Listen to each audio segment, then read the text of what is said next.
Hello and welcome to episode 7 of the Milk Thistle podcast. My name is Kate and I am coming to you today from the east coast of Australia where I currently live. It is a beautiful day here. It has been pretty spectacular. It's starting to heat up. It's summer here and every day it's getting hotter and hotter. So it's not too bad today, but give it a couple of hours and it'll probably hit 36, 37 degrees and I will need to be in the ocean.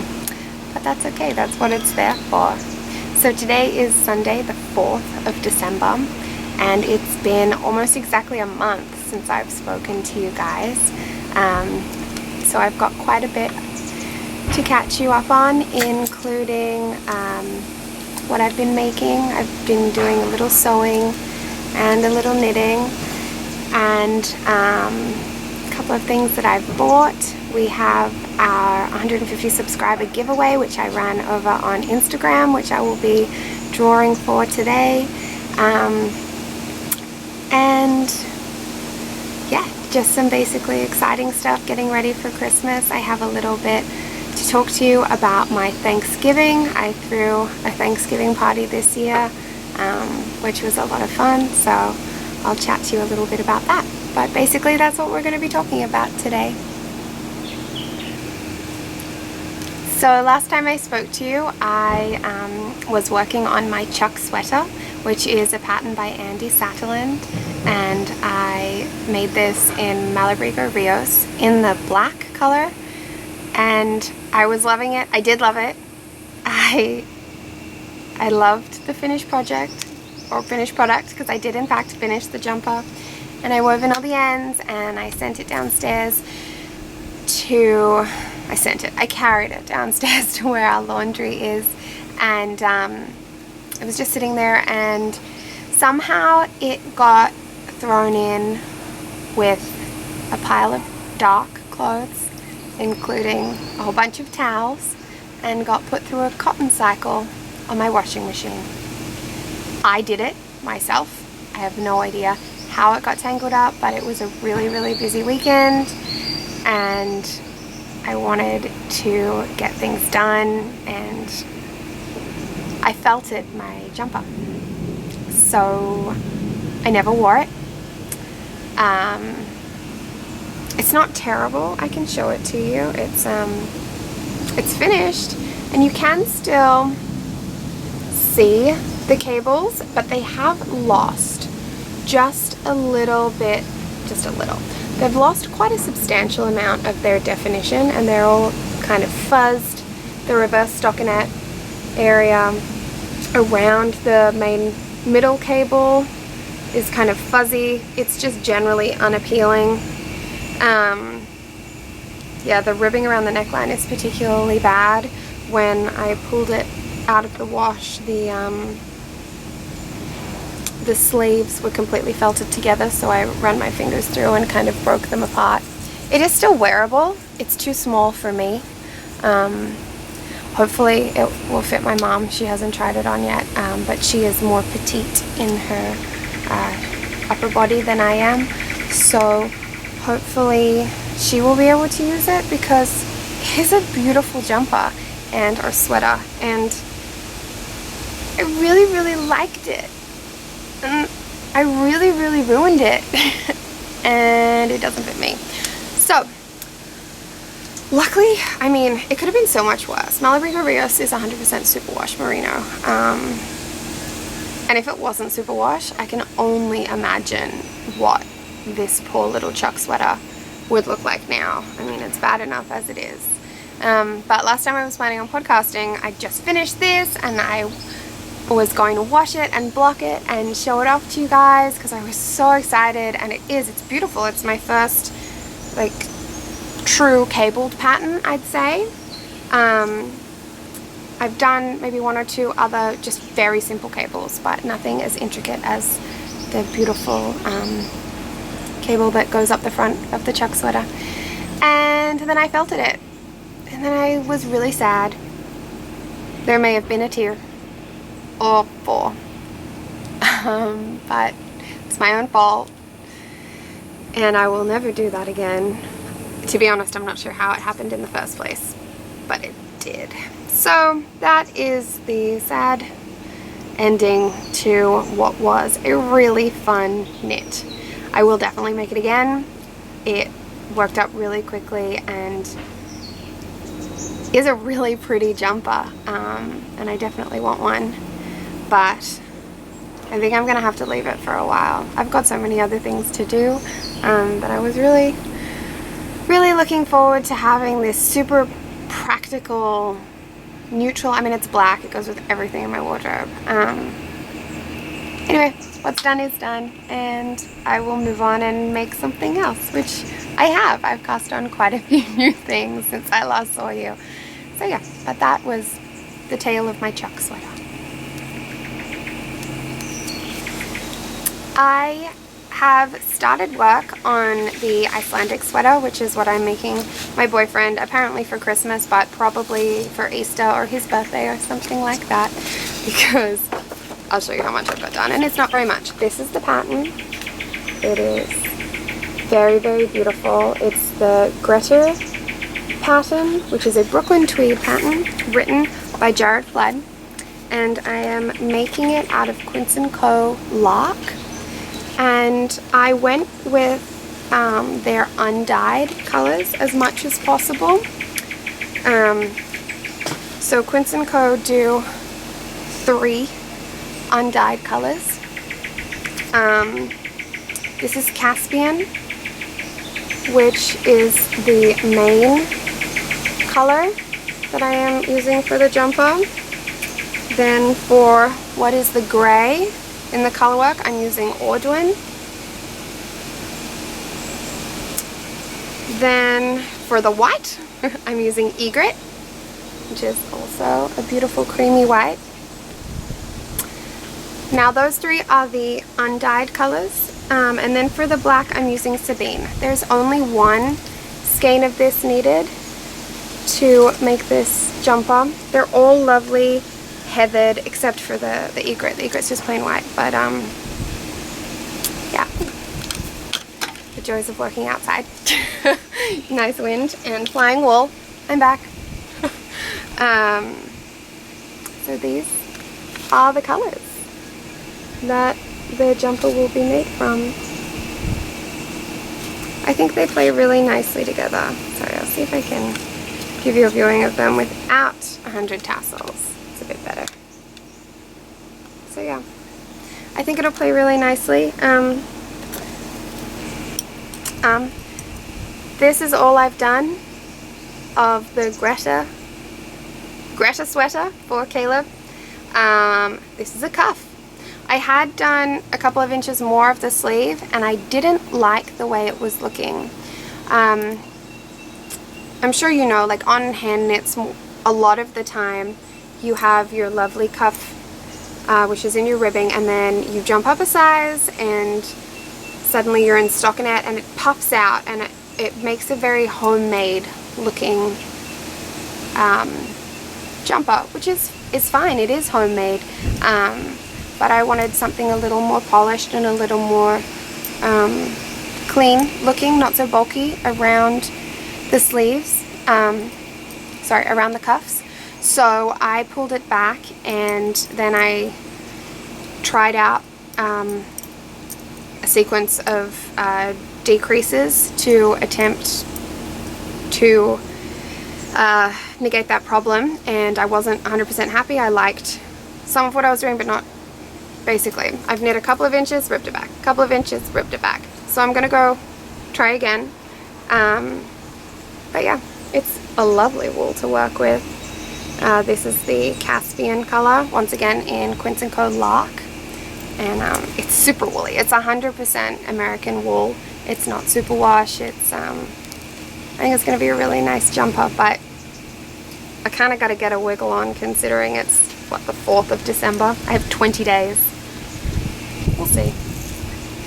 He might get a sleeve for Christmas, maybe 2 if he's lucky. But yeah, I have some very interesting looking cakes because my ball winder decided it didn't want to be a ball winder anymore. It's more of a musical instrument, specializes specializing in squeaks and worn plastic, but I'm not sure what's going on with it.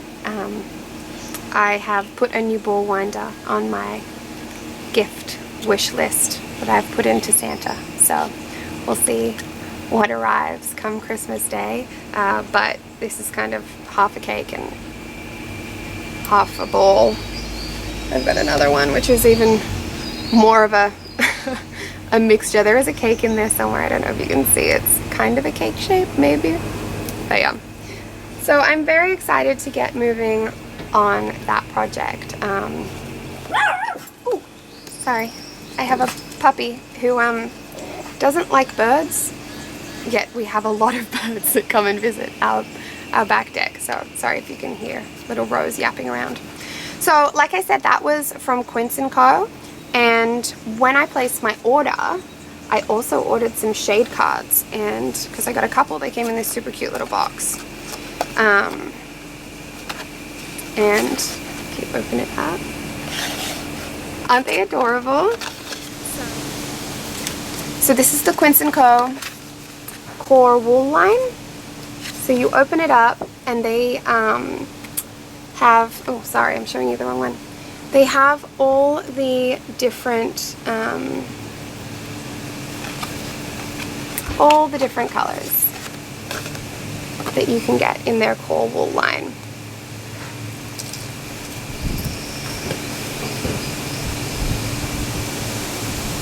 Which is really lovely. And then they have all the different weights that their core line comes in. So you have finch, which is fingering, chickadee, which is sport, lark, which is a light worsted, osprey, which is a heavy worsted, and puffin, which is their chunky single ply. And all the information is on the back for those. And then all of these come in all of these colors, which I think is pretty cool.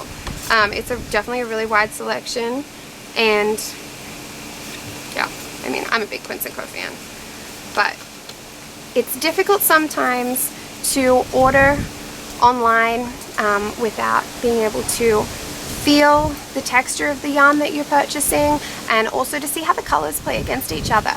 I definitely, when I was picking the colors for Caleb's Grettir Sweater, I went into a store and they had like some of the colors, but they were all in different bases, so I was at least able to put them together and make sure that I enjoyed the way the colors worked together before I ordered the wool. I did order it from Quince & Co. In the end, because it was drastically cheaper than purchasing it from a yarn store in Australia. But yeah, the other cards I got are for Kestrel, which is their 100% organic linen line, and these are the colors that Kestrel comes in. Then we have Phoebe, which is an extra fine American merino, and these are the colors that Phoebe comes in. They are based on our own solar system. So we have Mercury, Venus, Earth, Mars, Jupiter, Saturn, Uranus, Neptune, and who's the last guy? Pluto. How could I forget Pluto? He's back being a planet again, hanging out with the cool kids. And I also got Tern, which is their 75% American wool, 25% silk line, and it's fingering, and it is divine. And these are the colors that Tern comes in. So yeah, I'm really happy about that. I think it will make purchasing wool from Quince & Co. in the future much easier. Next time I place an order with them, I think I'll get the rest of their shade cards, because I really love their wool. I love the quality and the consistency of it.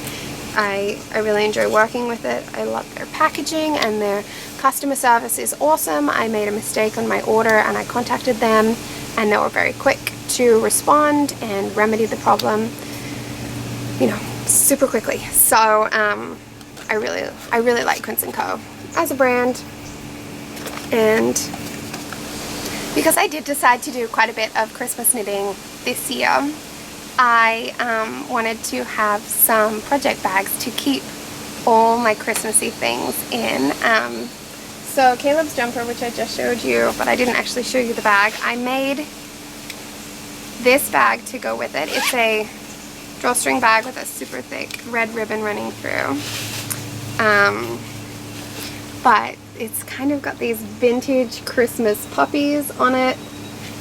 I made a mistake when I cut the fabric and I wanted it to go that way, but it goes that way.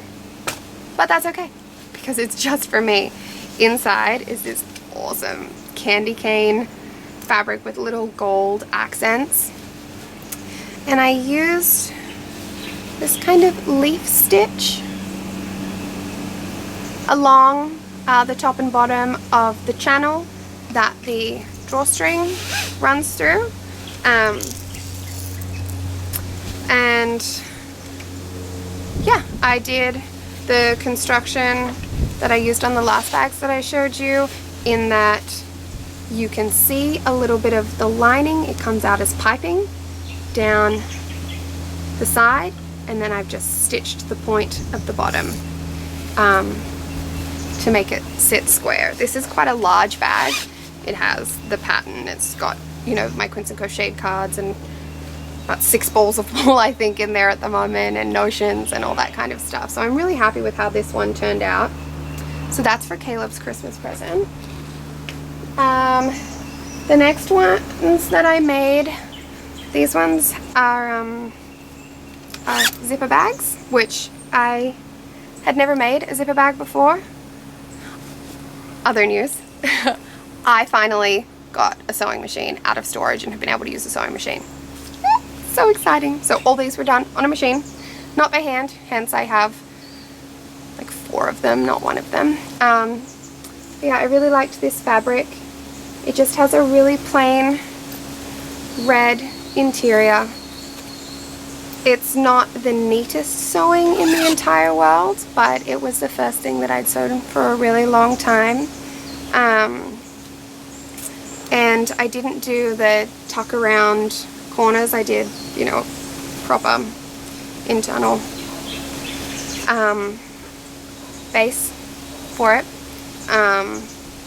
But yeah, I really like it. This has got a lot of the Christmas knitting, which you will see later, but for the moment I'm keeping it under wraps because that will be in a special family stop watching section. Caleb's okay, he already knows he's getting that sweater. He picked it, he picked the colors, and this is my last one. It's just a teeny little guy with the candy cane fabric, and this I've been keeping the socks that I've been working on.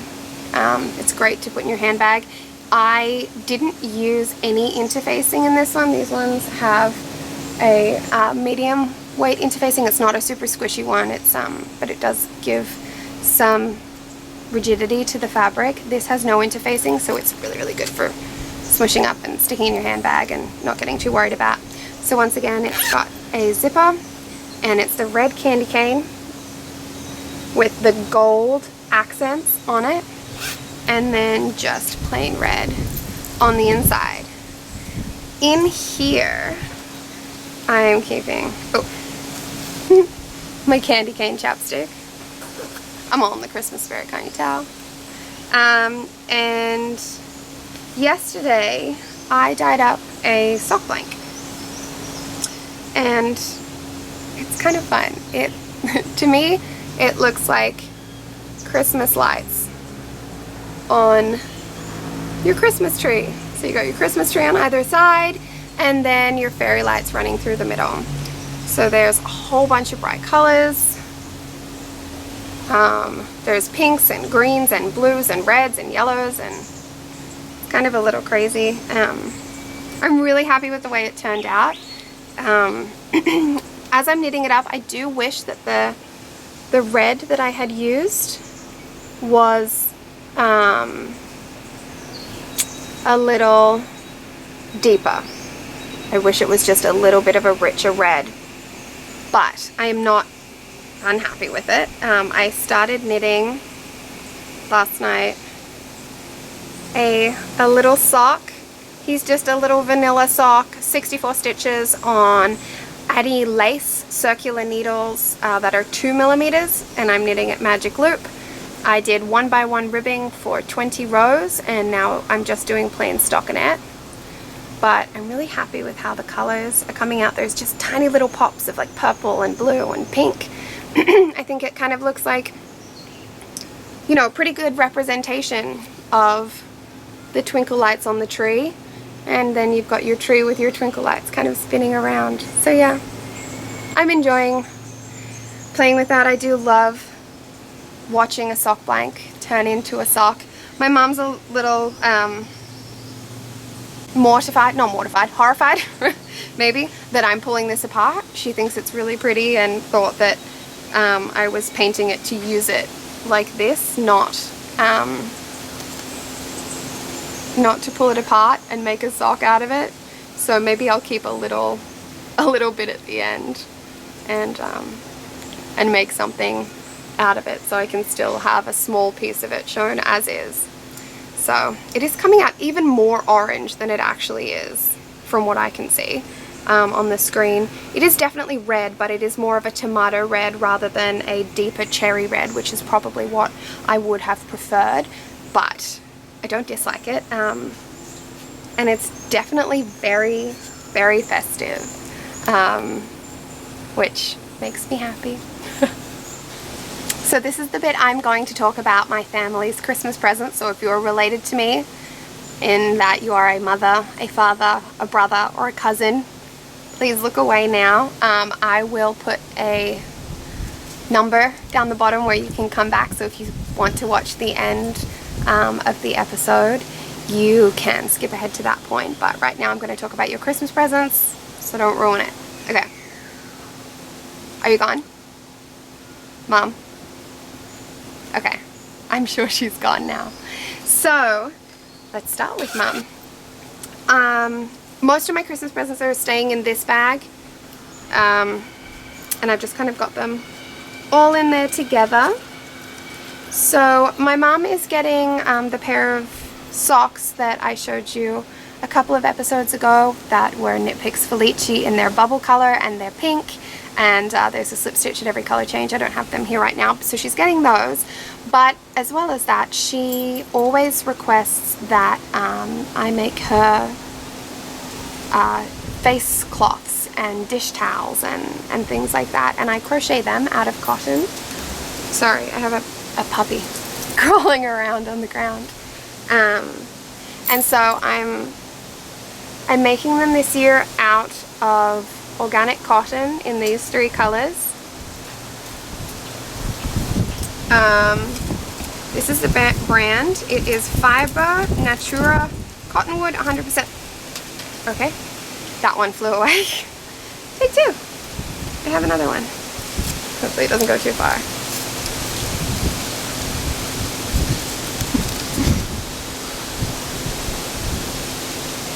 So this is what I'm knitting out of it. It's actually made in Turkey. And like I said, it's 100% organic cotton. They are 50-gram balls, and there are 115 yards or 105 meters in each. Yeah, so I'm really liking the colors. I made,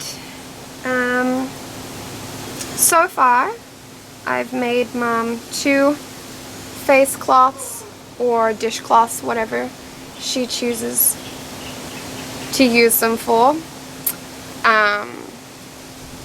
I think because of the colors I've chosen, she may use these ones for face cloths, and I know the last ones that I sent her, I made her, she used in the kitchen, so I'm sure the face ones need to be replenished.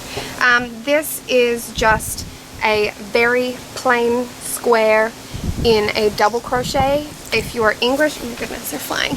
Sorry. In a double crochet, if you go by the English terminology, or a single crochet if you go by the American terminology. And yeah, so this one's just the beige color with a little white on the bottom. This one is the buttercup yellow color with just a very simple cream border around the edge. I also made her 3 little squares. Now she uses these as like eye makeup remover pad things. Like instead of using the disposable cotton balls or you know, the little flat discs that I'm talking about, instead of using those, she uses these. They wash out really well. These ones are actually quite soft to begin with. I have made some previously with cotton that is not as soft, but they do soften up over time. These are also really great, especially if you make them a little bigger and you use a cake of soap. They're really good to stop your cake of soap sliding around if you don't have it in a dish or something like that. So you can just pop one of these underneath it and then the soap on top, and then it stays. But yeah, so far I've got 3 of those for Mom in, you know, varying shades, and the 2 cloths as well as her socks. So I think that's quite a nice Christmas present for her. I know she'll like it. For my dad, I have made 1 sock. Isn't this awesome? Oh my goodness, he is going to love this sock. His favorite jumper is a woolen knitted jumper. It's store-bought, and it is in these colors. It is striped. I don't think it has this bright purple, but it's definitely got a burgundy, a yellow, a dark blue, and a dark purple, and he wears it all the time. It is his absolute favorite, so I think he is going to love these socks. I love these socks. So this is in Knit Picks Felici. This is the Eclipse color. So Felici comes in 100-gram balls. It's 75% superwash merino, 25% nylon, and it's 218 yards in this 50-gram ball. This is what I have left from the original ball that went into this sock. I did do technically it's a contrasting heel, but I tried to match it to this burgundy color as closely as I could, and I think I got a pretty good match on it. Texturally it's a little different, but I think it will blend in, and when it's washed it will look quite nice together. Knit Picks Felici is a lot softer than the heel that the wool that I use for the heel. I would say that this is more akin to a Regia or an opal sock wool, so it's got that slightly more rustic feel to it, but it is it's not merino. It's just 75% wool and 25% nylon for that. This is the ball. It is huge. I just needed a tiny bit, but I wanted it to match, so I bought the whole ball, and I lost the ball band. Sorry, I have no idea. It's not a brand I've purchased before. It was not one I recognized. If I find it, I'll let you know, but if not, it's mystery rust colored wool. Yeah, so I've made 1 of those. I haven't cast on the second one yet because the needles that were in here I cast on my sock blank sock with, because I really wanted to play with that, but I do have another pair of those. They're Addy Lace circular needles in 2mm, which is my favorite sock needle. I like the Addy Lace. They're pointy, but they're not quite as sharp as the higher sharps, and they're definitely not dull, but I don't find they split wool. So these I knit, they were on 2mm needles, knit magic loop, cuff down with 74 stitches. I did a 1x1 rib for I think 18 rows, 17 or 18 rows, and then I did the fish lips kiss heel in the contrasting yet attempted to match mystery rust color. So yeah, those are Dad's. I think he may also get some hand-stitched hankies or handkerchiefs. I'm not sure yet. I'm yet to find a fabric that I like, but if I do go down that path, I'll tell you about it then. The other person I'm making a Christmas present for is my cousin, and she has a very specific wardrobe. She wears black on black with the occasional accent of black. Some days she'll wear a white shirt, but everything else is black, and she has beautiful blonde hair and beautiful porcelain skin, and she wears red lipstick and has red nails, and that is her look, and she looks stunning all the time. So I made her stripy black and white socks for Christmas. Now this is a completed gift because I'm going to run out of time, and she has a birthday in early January. So this is her Christmas present, and for her birthday present she can have the other one. And for the other one I am actually going to do a contrasting heel with just a pop of red for her lips and her nails. So they will be slightly different, but same but different. Anyway, these are knit in Knit Picks also. This is in Stroll in their black and their white color.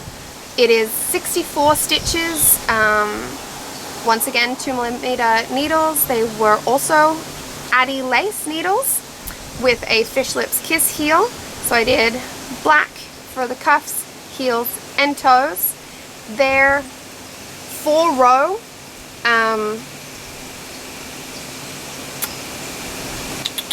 stripes, sorry, that's what I'm trying to say. The cuff is a 1x1 cuff, and it's just about 1 inch long.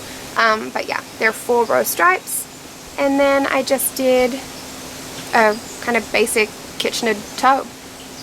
But yeah, hopefully she likes them. If she doesn't like them, I'm obsessed with them. I love knitting them. I really wanted to steal them, and we have the same size foot. Hers is a tiny bit bigger, but it'd still fit me. But no, I will give them to her because I know she will like them. And she wants socks for Christmas because I don't think she owns a pair of hand knit socks. So yeah, they're quite beautiful. But that is what I have been knitting for my family for Christmas gifts. I am doing a cross stitch for my brother. I won't show that to you because it looks exactly the same as the last time I showed it to you, and it doesn't actually look much like what it's going to look like. It is a very small Calvin and Hobbes cross stitch, and he loves the Calvin and Hobbes comic strip. So he has read them all. He has these beautiful collector's edition books that are spectacular and have every comic strip that was ever made, and in that series. And yeah, so hopefully he really likes that. Next time I see you, hopefully will be before Christmas. I don't want to wait another month before podcasting again. So I'm going to try and get in at least one more podcast before Christmas, and fingers crossed you'll get to see that as a finished object, as well as all the rest of the things that I'm planning on making for Christmas gifts. I'm not too stressed about getting them done. I think the socks especially and the cross stitch will get done. Caleb's jumper may not get done, but he's not too worried about that. So long as it is done by March, which is when we're headed back to the States, I think so long as it's done by then, he'll forgive me being a little late. Also at that Makers Market, I found some other really fun things. I got this pin, which I thought was really funny, and I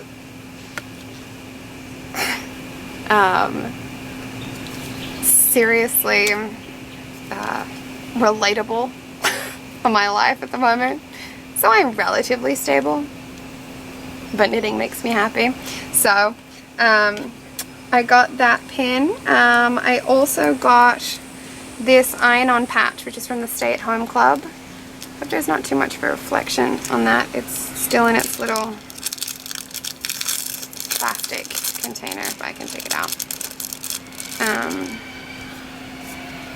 Yes, this little patch, which I just thought was really beautiful. I have no idea what I want to put it on yet, but it's really pretty. I love flowers, and so yeah, I picked up those two. And then possibly the coolest thing I have bought in a really long time. This is a book. It is an itty bitty baby leather bound book with the sign of the Deathly Hallows on it. Yep. I was so excited. I squealed like a little child and I purchased it. So it's currently just on a string. I'm not sure if you're meant to wear it as a necklace or what. Sorry, there's a baby spider on me. He's super little. Come on, Bubby. There you go. Oh no, now he's just on the other arm. Whatever. He doesn't look like he's got teeth big enough to bite me. He does kind of look like a whitetail. Alright, get off. Life in Australia, honestly. Go! Okay, sorry, spider gone. Yeah, so I think what I'm going to do is I'm going to get a lobster clasp and attach that just to the little hook, and I'm going to use this as a progress keeper. Because isn't that the coolest thing ever? I love it. I'm so excited. Yeah, so those were my other little purchases that I got at the Makers Market, which was really exciting.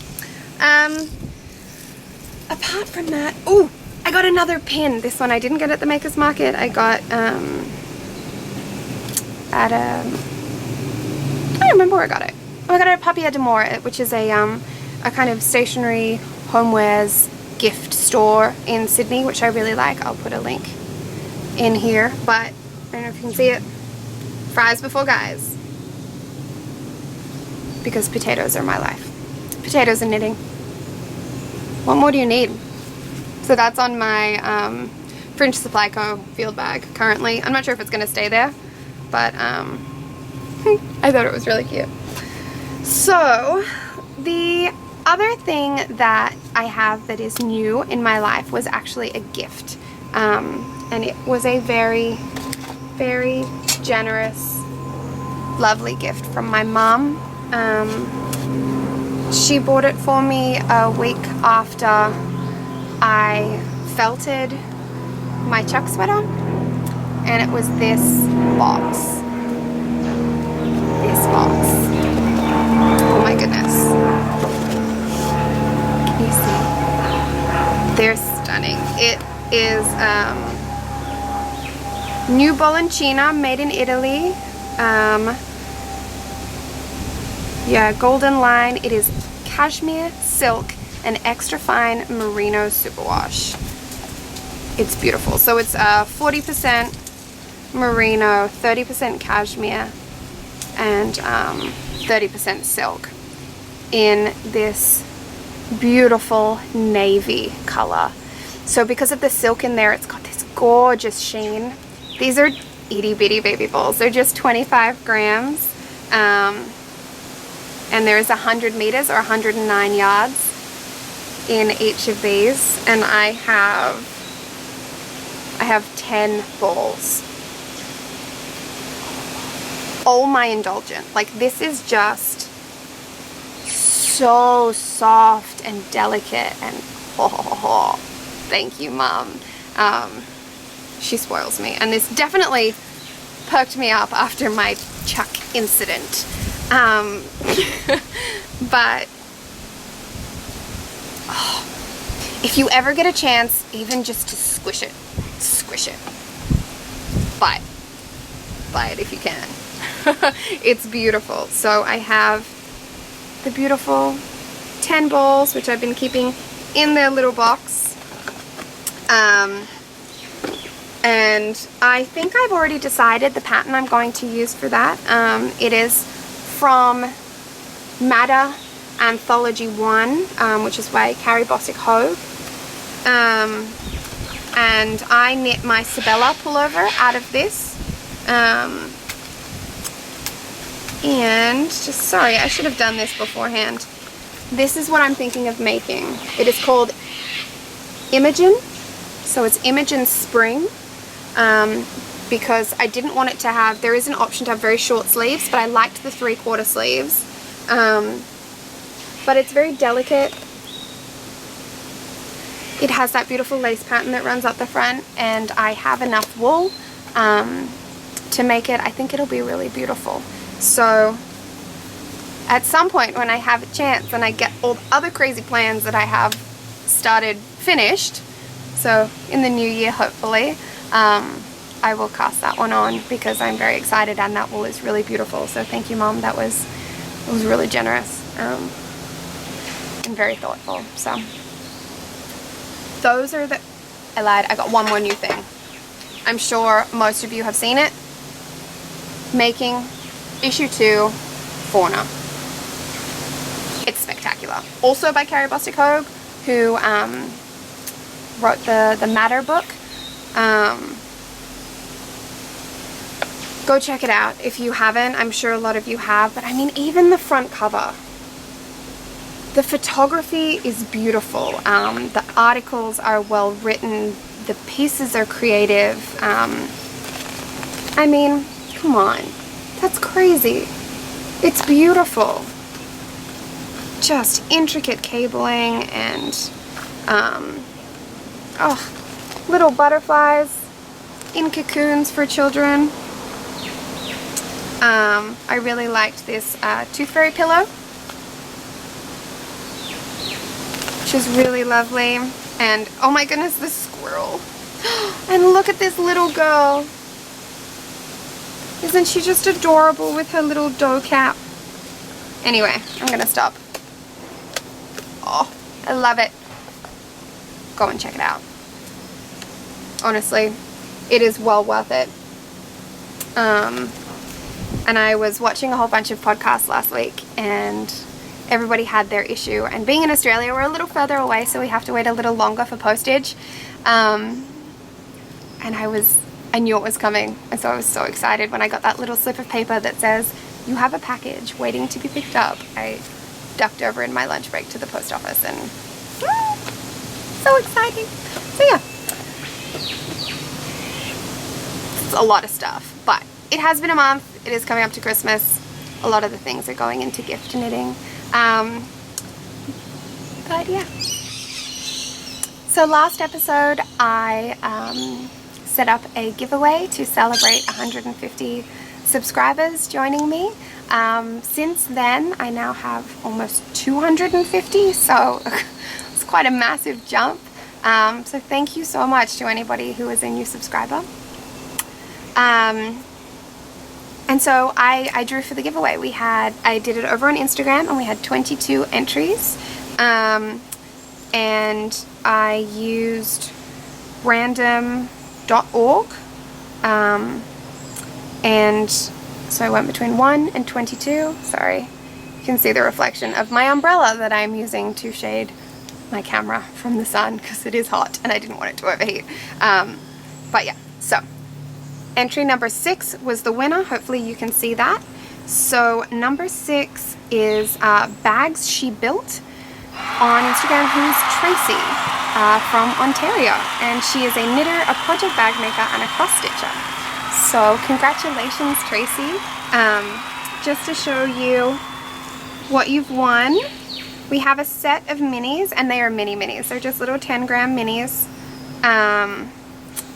in these 5 colors, so it's 50 grams total. So this is, I dyed all these minis. This is what I used for my skip socks, which I showed last episode. So it's purples and dark navies. This is a dark charcoal, a cream white, a honeycomb yellow, and a gray, which has little hints of red and purple through it. They are all fingering weight and have a bronze stellina in them. So I hope you like those. I also am including a candied vanilla triple milled soap from More, which is smells heavenly. And as well as that, I have a set of stitch markers, which I thought the colors all tied in quite well. I made these as well, sorry. They're a little dancey today, but yeah. Hopefully you can see those. Just little bead stitch markers. And so I will contact you on Instagram, Tracy. It has been quite a while, so I'm not going to expect you to get in contact with me, but if you see this before I contact you, I will give it a couple of days, so hopefully you see the podcast and get to know that you won. But if you haven't been in contact, probably by the end of this week, by next weekend, I will get in contact with you so I can send them off and hopefully you can have them by Christmas. But thank you to everybody who entered, and thank you to my new subscribers and old subscribers and anyone who's tuned in. It definitely brightens my day to chat to you guys, and I'm sorry it has been such a long time since I put out a podcast.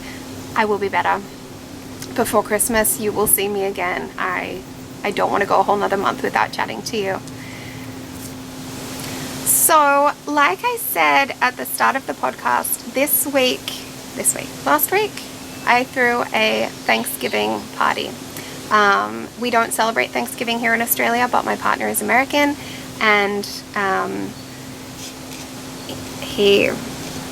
think he missed home a little, and so I threw him a Thanksgiving party. We did all the traditional goodness. We had turkey and mashed potatoes, because I found out that, I'm not sure if it's just his family or if it is a Thanksgiving tradition, that you do mashed potatoes, because I was going to do roast potatoes, because that is what our family generally does for big family style events. We had lots of green veggies and Brussels sprouts and broccolini and some asparagus. What else did we do? We did cauliflower in a cheese sauce. Can't remember. Lots of stuff. I made pumpkin pie. Now, I have never even eaten a pumpkin pie before, let alone made one. And all the recipes that I found called for canned pumpkin, which was 100% pumpkin, but in a can, which you cannot get in Australia. Trust me, I looked, short of ordering it online. I don't know where I'd get it from, so I baked the pumpkins whole, and I scraped them, and I pureed them, and so I did everything 100% from scratch, and it was actually really good. It was quite a hit. Most of the people who came, actually all the people who came who weren't my boyfriend, had never eaten pumpkin pie before, so it was a big hit. I made 2, 1.5 got eaten, and then Caleb ate the other half throughout the week. But it was a really nice night, and yeah, it was nice to get everybody together before Christmas,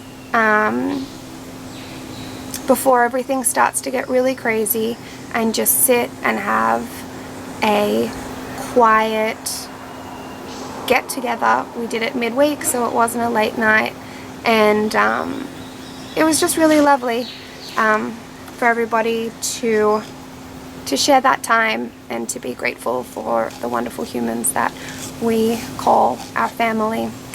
So it was some of my immediate family, as well as our close friends who, you know, a lot of them are my parents' friends who I have obviously known my entire life. My parents have been friends with them for 30 years, and then their children, and then some of my friends and some new friends, even newer than that. So it was a really lovely night, and definitely something that I will be doing again.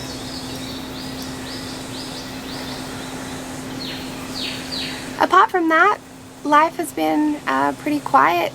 I go to the beach most days, which is awesome because it is so hot here. Apart from that, life here has been, you know, pretty much same. Our downstairs is getting renovated, and on the day before Thanksgiving, when I was doing a lot of my prep work, they had to turn off the gas. So I had no stove and no oven for what they said was going to be 2 hours, and it turned out to be closer to 5. So that was interesting. And then when the gas did go back on, our oven, which is a very old oven, decided it didn't want to come back to life. So our oven is dead. So I cooked a Thanksgiving feast for 20 people with no oven. My aunt very, very kindly took in my turkey and let me cook the pumpkin pie as well in her oven. I'm very lucky. She only lives, you know, a couple of streets away and has a beautiful oven that works. And so she kindly let me come over and borrow her kitchen, and so it ended up completely fine in the end. It was quite funny. So the oven is broken. We have purchased a new oven. It arrived on Friday. It's getting installed on Monday, so tomorrow, and I have decided to christen it by making my traditional Christmas cakes. So my Nana, my mom's mom, always made a Christmas cake for her house, and then as her children got older and had their own families, she made a Christmas cake for each of her children's households as well. And the last couple of years that she was with us, I would go down and we would do it together. And then when she got unwell, it got to the point where I went down and I cooked the cakes, always in her kitchen. And we, you know, drank tea and hung out and chatted, and I finally got down the recipe, because the recipe is not so much a recipe as it is a list of ingredients, and very much something that you can tweak and make your own. My mum's sister likes macadamia nuts, not walnuts, which is what we traditionally put in them. My mum likes a mixture of both. Some people like more cherries. And anyway, I got it down, who likes what, how my Nana prepared the cakes, and it is a tradition that I have kept up even after my Nana passed a couple of years ago, to the point last year when I was living in the States. My mom and dad were very busy and they weren't able to take the time to come and visit me around the holidays, but they wanted to see me still, so they very kindly flew me home at the end of November last year, and I was only home for, I think it was a week, not including travel time. And so in that week I cooked everybody's Christmas cake, so I haven't missed a year yet. And so this year is not going to be the first, so that oven will see Christmas cakes probably on Monday or Tuesday night. I might see if I can do a little video of it as I'm making it. It's a traditional English boiled Christmas cake, and it's a delicious recipe. Definitely a family recipe that has been passed on and shared, and I would love to share it with you. It's pretty delicious. And if you've never made a Christmas cake before and you think it's intimidating, don't. It just takes time and patience. And there are a couple of tricks to making sure your cake cooks to the middle without burning on the outside, which is one of the most common problems that you have with such a dense, moist cake. If you are a non-drinker, I will have to come up with something else. I'll discuss with Mum and I'll see what we can come up with to drizzle over it, because in our family we drizzle rum over the cake, and generally I should have made them a couple of weeks ago actually, but life's been a little busy. But you drizzle rum over them while they're still warm, and then for the next couple of days, and then after those couple of days Nana would give the cakes out to the different families, and then at least once a week you drizzle a little more rum over it so it absorbs it and stays moist and delicious. But it's so funny because everybody knew that that was what you did. When the cakes were at Nana's house, Nana would drizzle them with a tablespoon of rum at a time, and they're large cakes, and then Granddad would come in and he'd go, oh, you know, they need to be drizzled, and then Mum would come in and they need to be drizzled. And so there was one year where Nana was like, who's been drinking the rum? Like, none of us are, it wouldn't be something that we that would get drunk, especially not at my Nana and Granddad's house. And most of this bottle was gone, and then we worked out that every single person who'd walked into the kitchen had drizzled these cakes with a little bit of rum, so they were potent that year. But it is a really delicious recipe, so I'll get together a little video when I make the cakes this year and share that with you. So thank you very much for joining me. Feel free to like and subscribe if you've enjoyed and you want to be notified when I put up my next video. Once again, my name is Kate. You can find me on Instagram as Milk Thistle Fiber Arts, and we do have a Ravelry group, which is the Milk Thistle Podcast. So if you go over to Ravelry and search in the groups tab Milk Thistle Podcast, it should pop up. I will tell you, I'm useless at Ravelry. I try. Instagram is the best way to contact me. If you do want to contact me, or leave a comment below. I read all the comments, and really enjoy hearing your feedback and hearing about what you're working on. So thank you so much for taking a little bit of time out of your day to spend with me. I hope that you have had a lovely and restful weekend and have a very lovely week ahead of you. Until next time, bye.